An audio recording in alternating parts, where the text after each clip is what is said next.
স্বপ্ন পূরণের রাত, এক কথায় রোববার রাতকে ব্যাখ্যা করা যাবে কি কেবল এইটুকু বলে? আদৌ কি কোনোভাবে ব্যাখ্যা করা যাবে? 2014 সালে হয়নি, একেবারে শেষ মুহূর্তে হিগুইনের গোল মিস আর ম্যারিও গোত্রেদের অসামান্য গোলে স্বপ্নভঙ্গের পর মেসির শূন্য দৃষ্টি এখন থেকে অতীত। সমস্ত তাচ্ছিল্য, অপমান, শোকের এবার থেকে ছুটি। 7 বারের ব্যালন ডি'অর জিতেও যেন সবটা জিতে ওঠা যাচ্ছিল না। কিন্তু রবিশারীয় মহাশূন্যে ফ্রান্সকে হারিয়ে আর্জেন্টিনার বিশ্বজয়ের পর আর কোনো অপ্রাপ্তি রইল না লিওনেল মেসির। হ্যাঁ, দিয়াগো ম্যারাডোনার অলৌকিক দুতিকে বুঝি স্পর্শ করে ফেললেন, হয়ে উঠলেন রাজার রাজা। কবে শুরু হয়েছিল তার যুদ্ধ? তখন বয়স মাত্র 13 বছর। আর্জেন্টিনা ছেড়েছেন, ততদিনে সকলে বুঝতে পেরেছেন ঠিকমতো প্রশিক্ষণ পেলে এই ছেলে অনেক দূরে যাবে। কিন্তু এত প্রতিভা সত্ত্বেও তার দৈহিক বৃদ্ধি ততটা হচ্ছিল না, আর তাই নিয়মিত বৃদ্ধির হরমোন ইনজেক্ট করাতে হচ্ছিল শরীরে। এফসি বার্সেলোনা সেই খরচ বহন করেছিল। এরপর 2005 সালের মধ্যে বার্সার প্রথম দলে ঢুকে পড়েন আর অনূর্ধ্ব 20 বিশ্বকাপে দেশকে কাপ এনে দিয়ে হয়ে ওঠেন জাতীয় তারকা।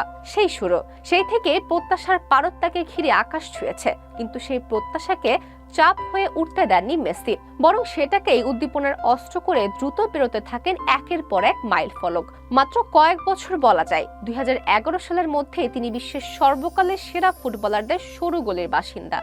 ম্যারাডোনা পেলের সঙ্গে তুলনীয়। খোদ ম্যারাডোনাও স্বীকৃতি দিয়েছিলেন সদস্যীয় এই জিনিয়াসকে। কিন্তু একটা বড়সড় প্রশ্নচিহ্ন ঝুলে ছিল। সেটা বিশ্বকাপ না জেতাতে পারার জন্য নয়, সেটা দেশভক্তি সংক্রান্ত সংশয়। বিশ্বের ধনীতম ক্লাবে খেলেছেন, কিন্তু সদস্যীয় ক্লাবে খেলেননি।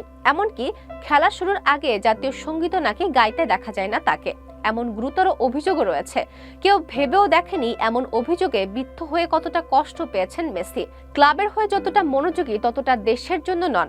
এই অপবাদ এবার ডোডো পাখির মতোই বিলুপ্ত হয়ে গেল। এর সঙ্গে জুড়তে হবে রোনালদোর সঙ্গে তুলনা। ফুটবল দলগত খেলা, তবু একা বিশ্বরূপ দেখানোর সুযোগ নির্মাণ করেন এই মহাতারকা। CR7 ও LM10 দুই জিনিয়াসকে তাই দাড়িপাল্লায় বসিয়ে লড়ে গিয়েছেন অনুরাগীরা। মেসিরা নিজেরাও কি জড়িয়ে পড়েননি লড়াইয়ে?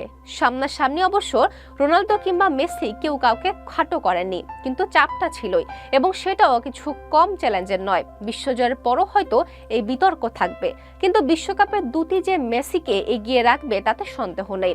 যদিও দুই মহান তারকার মধ্যে অনর্থক তুলনাকে পিছিয়ে রাখাই কাম্য, কিন্তু আমরা বলতে চাইছি মেসিকে এই মহাচাপকেও সঙ্গী করে খেলতে নামতে হয়েছে। তারপরও জিতিয়ে দিলেন বিশ্বকাপ, আর এই জায়গাটাতেই তিনি হয়ে রইলেন অতুলনীয়। যত এগিয়েছে এবারের বিশ্বকাপ, ততই যেন স্পষ্ট হয়েছে আর্জেন্টিনা বিশ্বজয়ী হতে চলেছে। ততই কি চাপ বাড়ানি মেসির ওপর? নিশ্চিতভাবেই মনে পড়েছে অতীতের সব ব্যর্থতার স্মৃতি, কিন্তু শেষ পর্যন্ত সব বিতর্ককে উড়িয়ে দিলেন তিনি। দলগত জয়ের পাশাপাশি এই ব্যক্তিগত শৃঙ্গ আহরণ তাকে পৌঁছে দিল এমন এক স্তরে যেখানে পৌঁছানো বহু জিনিয়াসের স্বপ্ন রয়ে গিয়েছে। রবিবার রাতে নিশ্চিতভাবে এসে পড়েছে আরেকটা নাম, তিনি দিয়াগো ম্যারাডোনা। মহামহিম পেলের হিমালয়সম অস্তিত্ব বড় চ্যালেঞ্জের মুখে পড়েছিল 1986 সালে।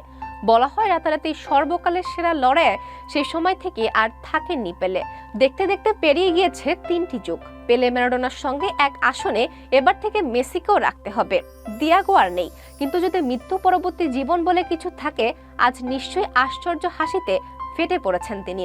দেখছেন তারই মতো দৈর্ঘ্য, তারই মতো বা পায়ের খেলোয়াড় সদস্য লিও কি অবিশ্বাস্য কীর্তি গড়ে তুলেছেন।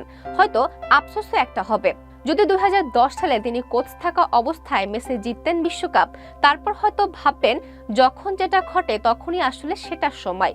ক্যারিয়ারের সায়ান্নে পৌঁছে জাদুকর মেসির কথা ভাবতে বসলে নিজেকেও তারই সঙ্গে অঙ্গ অঙ্গে ভেবে কি আনন্দশ্রু বয়ে যাবে না তার চোখেও?